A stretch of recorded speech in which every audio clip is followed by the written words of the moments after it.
Naaresto sa entrapment operation ng NBI o ng National Bureau of Investigation ang isang empleyado ng Quezon City Hall na namemeke di umano ng mga dokumento. Nahaharap siya ngayon sa kasong estafa at falsification of public documents. May exclusive report si John Consulta. Sa di kalayuan sa loob mismo ng compound ng Quezon City Hall, tanaw ang aktwal na transaksyon sa pagitan ng undercover agent ng NBI at ang target ng ikinasang entrapment operation. Nang matanggap na ng suspect ang marked money, kumilos na ang mga operatiba. NBI kami. Huwag ka nang pumalag. Huwag ka nang pumalag.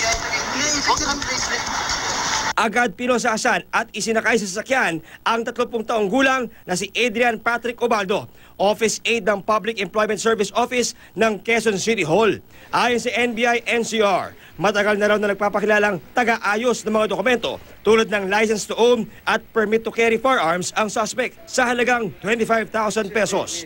Ang problema, lumabas sa pag-usuri ng NBI na ang mga ID, peke pa lang lahat. Pag sila naman nahuli, using this and possessing this, they will be charged for falsification of public documents under the Manansala Doctrine.